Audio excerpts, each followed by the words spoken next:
Hi friends, Assalamu alaikum. Bismi Kitchen എല്ലാവർക്കും സ്വാഗതം. ഇന്ന് നമ്മൾ ഒരു മിൽക്ക് സർബത്തിന്റെ റെസിപ്പിയാണ് ചെയ്യുന്നത്. അപ്പോൾ എങ്ങനെയെന്ന് നോക്കാം. അതിനൊരു സോസ് പാനിലേക്ക് 250 ml ന്റെ കപ്പിൽ 1 കപ്പ് പാൽ ചേർത്ത് കൊടുത്തിട്ടുണ്ട്. ഇനി ഇതിലേക്ക് 2 ടേബിൾ സ്പൂൺ അരിപ്പൊടി ചേർത്ത് കൊടുക്കുക. നമ്മുടെ കയ്യിലുള്ള ഏതൊരു അരിപ്പൊടിയും ഉപയോഗിക്കാം. പത്തിരി, നൂലപ്പ, അപ്പമൊക്കെ ഉണ്ടാക്കുന്ന അരിപ്പൊടിയാണ് ഉപയോഗിക്കേണ്ടത്. അത് ഞാൻ പാക്കറ്റ് കവറിൽ അരിപ്പൊടിയാണ് എടുത്തിട്ടുള്ളത്. 2 ടേബിൾ സ്പൂൺ ചേർത്തതിന് ശേഷം നന്നായിട്ടൊന്ന് മിക്സ് ചെയ്ത് കൊടുക്കുക. നമ്മൾ 2 ടേബിൾ സ്പൂൺ അരിപ്പൊടി 1 ലിറ്റർ പാലുമാണ് ഉപയോഗിക്കുന്നത്. ഫ്ലെയിം ഓൺ ആക്കിയിട്ടില്ല കേട്ടോ. ഇനി ബാക്കിയുള്ള 1 കപ്പ് പാലും കൂടെ ചേർത്തിട്ട് നമുക്കിത് ഫ്ലെയിം ഓൺ ആക്കി കൊടുക്കാം. ഒരു 1/2 ലിറ്റർ പാലാണ് മൊത്തത്തിൽ ഉപയോഗിക്കുന്നത്. ഇത് നന്നായിട്ടൊന്ന് മിക്സ് ചെയ്തതിന് ശേഷം ഫ്ലെയിം ഓൺ ആക്കിയിട്ട് ഹൈ ഫ്ലെയിമിൽ വെച്ചിട്ട് ഈ പാലൊന്ന് ജസ്റ്റ് ചൂടായി വരുമല്ലോ, ആ സമയത്ത് ഒരു മീഡിയം ഫ്ലെയിമിലേക്ക് മാറ്റി കൊടുക്കണം കേട്ടോ. മീഡിയം ഫ്ലെയിമിലേക്ക് മാറ്റിയതിന് ശേഷം പാലൊന്ന് തിളയ്ക്കാനുള്ള ആരംഭം വരുമ്പോൾ, വരാൻ തുടങ്ങുമ്പോൾ നമ്മൾ ഏറ്റവും ലോ ഫ്ലെയിമിലേക്ക് മാറ്റുക. അപ്പോൾ പ്രത്യേകം ശ്രദ്ധിക്കാനുള്ളത് കൈ എടുക്കാതെ ഇളക്കിക്കൊണ്ടിരിക്കണം. ഇത് അടി പിടിക്കുകയോ കങ്ങുകയോ ഇങ്ങനെ പുകച്ചൂരി വരികയോ ഒക്കെ ചെയ്ത് കഴിഞ്ഞാൽ നമ്മുടെ മിൽക്ക് സർബത്തിന് ഒരു ടേസ്റ്റും ഉണ്ടാവില്ല. അപ്പോൾ അതുകൊണ്ട് ഇത് അടി പിടിക്കുന്നതൊക്കെ ഒന്ന് ശ്രദ്ധിക്കണം. ഇങ്ങനെ ഇടയ്ക്ക് നന്നായിട്ട് മിക്സ് ചെയ്ത് കൊടുക്കുക. പെട്ടെന്ന് ഒരു 4 മിനിറ്റ് കൊണ്ട് 5 മിനിറ്റ് കൊണ്ട് തന്നെ റെഡിയായി കിട്ടിക്കോളൂ ഈ ക്രീം. അപ്പോൾ അത് ലോ ഫ്ലെയിമിലേക്ക് ഞാനിത് തിള വരാൻ തുടങ്ങിയപ്പോൾ ലോ ഫ്ലെയിമിലേക്ക് മാറ്റിയിട്ട് ഇതൊന്ന് നന്നായിട്ടൊന്ന് തിളപ്പിച്ച് എടുത്തിട്ടുണ്ട് കേട്ടോ. കൈയെടുക്കാതെ നന്നായിട്ട് മിക്സ് ചെയ്ത് ഇപ്പോൾ ഈ പാലിൻ്റെ ഇത് കാണുമ്പോൾ തന്നെ അറിയാം നല്ല ക്രീമി ആയിട്ടാണ് വന്നിട്ടുള്ളത്. നല്ല ക്രീം കളറായി വന്നിട്ടുണ്ട്. അപ്പോൾ ഇത് നന്നായിട്ട് ഇതേപോലെ മിക്സ് ചെയ്തെടുക്കുക. അപ്പോൾ ഇതിൻ്റെ ഈ ഒരു കൺസിസ്റ്റൻസി കാണിച്ചു തരാം. അപ്പോൾ നോക്കാനുണ്ടോ, നല്ല ക്രീമിയായി വന്നിട്ടുണ്ട്. ഇത്രയും മതി. ഇനി നമുക്ക് ഫ്ലെയിം ഓഫാക്കാം. നമ്മുടെ അരിപ്പൊടിയുടെയൊക്കെ പച്ചച്ചുവ പോകുവോളം ലോ ഫ്ലെയിമിൽ വെക്കാൻ പറഞ്ഞു അതാണ്. അതേപോലെ ഇങ്ങനെ നല്ല ക്രീമിയാക്കി എടുക്കുക.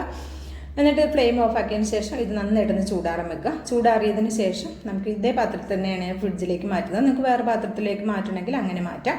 അതൊന്ന് ഫ്രിഡ്ജിൽ വെച്ചൊന്ന് തണുപ്പിച്ചെടുക്കുന്നുണ്ട്. അപ്പോൾ ഞാൻ അതേ ഫ്രിഡ്ജിൽ വെച്ച് നന്നായിട്ടൊന്ന് തണുപ്പിച്ചെടുത്തിട്ടുണ്ട്. അപ്പോൾ ഇത് നമുക്കിവിടെ എങ്ങനെയാണ് ഇത് റെഡിയാക്കുന്നത് നോക്കാം. അതിനായിട്ട് ഞാൻ ഇവിടെ ഇത് മാറ്റി വെക്കുന്നുണ്ട്. അപ്പം മിക്സിയുടെ ഒരു ജാർ എടുക്കുക, വലിയ ജാർ എടുത്തിട്ടുണ്ട്. ഇനി ഇതിലേക്ക് 1 കപ്പ് പഞ്ചസാരയാണ് ചേർത്ത് കൊടുക്കുന്നത്. നിങ്ങളുടെ മധുരത്തിനനുസരിച്ച് പഞ്ചസാരയുടെ അളവ് കൂട്ടാവുന്നതാണ്. ഇനി ഇതിലേക്ക് ഞാൻ 3 ഏലക്ക ഫ്ലേവറിന് ചേർക്കുന്നുണ്ട്. നിങ്ങൾക്ക് ഏതെങ്കിലും എസൻസ്, കളറുള്ള എസൻസ് ചേർക്കണമെങ്കിൽ അങ്ങനെയും ചേർക്കാം കേട്ടോ. അപ്പോൾ അതേ പഞ്ചസാര ഏലക്കയും കൂടി നന്നായിട്ടൊന്ന് പൊടിച്ചെടുത്തിട്ടുണ്ട്. ഇതിലേക്ക് നമ്മളോട് തയ്യാറാക്കി വെച്ചിട്ടുള്ള ക്രീം ചേർത്ത് കൊടുക്കുക. അരിപ്പൊടിയും പാലും കൂടി റെഡിയാക്കി എടുത്തിട്ടുള്ള ക്രീം ചേർത്ത് കൊടുക്കുക. എന്നിട്ട് ഇത് നമുക്ക് നന്നായിട്ടൊന്ന് അടിച്ചെടുക്കണം. അപ്പം ഞാൻ ഇതിലേക്ക് ഒരു 3 ടേബിൾ സ്പൂണോളം വരുന്ന മിൽക്ക് മെയ്ഡ് കൂടെ ചേർത്ത് കൊടുക്കുന്നുണ്ട്. നിങ്ങളുടെ കയ്യിൽ മിൽക്ക് മെയ്ഡ് ഇല്ലെങ്കിൽ ഇതിന് വരെ ഒരു 1/4 കപ്പ് പാൽപ്പൊടി കൂടി ചേർത്ത് കൊടുക്കുക.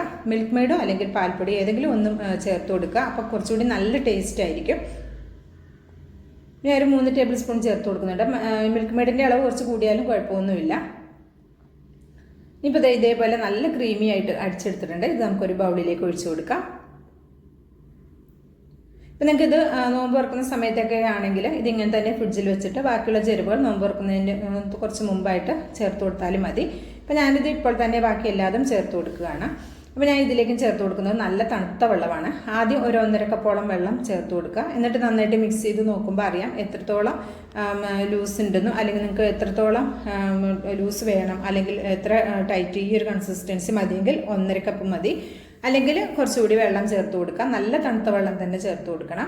അപ്പോൾ ഞാനിതിലേക്ക് മൊത്തം 3 കപ്പ് വെള്ളം ചേർത്ത് കൊടുക്കുന്നുണ്ട്. ഞാൻ ഇവിടെ അത്യാവശ്യം നല്ല ലൂസിൽ നോമ്പ് തുറക്കുന്ന സമയത്ത് അത്യാവശ്യം ലൂസിൽ കുടിക്കാനാണ് ഇഷ്ടം. അപ്പോൾ അതുകൊണ്ട് ഞാനിത് കുറച്ചുകൂടി വെള്ളം ചേർത്തിട്ടുണ്ട്. അപ്പോൾ മൊത്തം ഇതിലേക്ക് ഞാൻ 1.5 കപ്പ് വെള്ളം 3 കപ്പ് വെള്ളം ചേർത്തിട്ടുണ്ട്. ആദ്യം 1.5 പിന്നെ 1.5 അങ്ങനെ 3 കപ്പ് ചേർത്തിട്ടുണ്ട്. ഇപ്പോൾ തന്നെ നിങ്ങൾക്കറിയാം നല്ല ക്രീമിയായി തന്നെയാണ് ഇരിക്കുന്നത്. നല്ല ടേസ്റ്റി ആയിട്ടുള്ള നല്ലൊരു അടിപൊളിയായ ഏലക്കയുടെ മണമൊക്കെ ഇങ്ങനെ വരുന്നുണ്ട്. അപ്പോൾ അതെ ഇത്രേ ഉള്ളൂ. വളരെ സിമ്പിളായിട്ട് ചെയ്തെടുക്കാവുന്ന നല്ല ടേസ്റ്റി ആയിട്ടുള്ള ഒരു മിൽക്ക് സർബത്താണ്. അപ്പോൾ ഞാൻ ഇതേപോലെ 2 ഗ്ലാസ്സിലേക്ക് സെർവ് ചെയ്യുന്നുണ്ട്. ആദ്യം കുറച്ച് ഐസ് ക്യൂബ് ഇട്ട് കൊടുക്കുക. അതിനുശേഷം നമ്മുടെ മിൽക്ക് സർബത്ത് ഒഴിച്ചു കൊടുക്കാം. നിങ്ങൾക്ക് ഈ മിൽക്ക് സർബത്തിലേക്ക് വല്ല ബദാമോ അതുപോലെ എന്തെങ്കിലും നട്ട്സൊക്കെ ചെറുതായിട്ട് കൃഷി ചെയ്ത് ഇടണമെങ്കിൽ ഇടാം. അല്ലെങ്കിൽ നിങ്ങൾക്ക് കസൂസ് വേണമെങ്കിൽ ഇടാം. അല്ലെങ്കിൽ ഫ്രൂട്ട്സ്, അനാർ, ആപ്പിൾ എന്തെങ്കിലുമൊക്കെ വേണമെങ്കിൽ അങ്ങനെയൊക്കെ ചെയ്യാം കേട്ടോ. അപ്പോൾ ഞാനിത് പ്ലെയിൻ ആയിട്ടാണ് തയ്യാറാക്കുന്നത്. ഇതിൻ്റെ മുകളിലേക്ക് നല്ലൊരു ഗാർണിഷിങ്ങിന് ഫോട്ടോ എടുക്കുമ്പോൾ നല്ലൊരു ഭംഗിക്കും. പിന്നെ കുടിക്കുമ്പോൾ നന്നായിട്ട് കടിക്കാൻ കിട്ടുന്നതും നല്ല ടേസ്റ്റ് ആണല്ലോ. അപ്പോൾ കുറച്ച് പിസ്തയെന്ന് അടികല്ലിലിട്ടൊന്ന് കുത്തിയെടുത്തിട്ടുണ്ട്. അതുകൂടി ഇതിൻ്റെ മുകളിലേക്ക് ചേർത്ത് കൊടുക്കുന്നുണ്ട്. അപ്പോൾ ഇത്രേ ഉള്ളൂ. വളരെ സിമ്പിളായിട്ടുള്ള നല്ല ടേസ്റ്റി ആയിട്ടുള്ള ഒരു അടിപൊളി മിൽക്ക് സർബത്താണ്. നിങ്ങൾക്ക് ഇഷ്ടമായിട്ടുണ്ടെങ്കിൽ ഒന്ന് ട്രൈ ചെയ്ത് നോക്കുക. അഭിപ്രായം അറിയിക്കുക. ലൈക്കും ചെയ്യുക കേട്ടോ.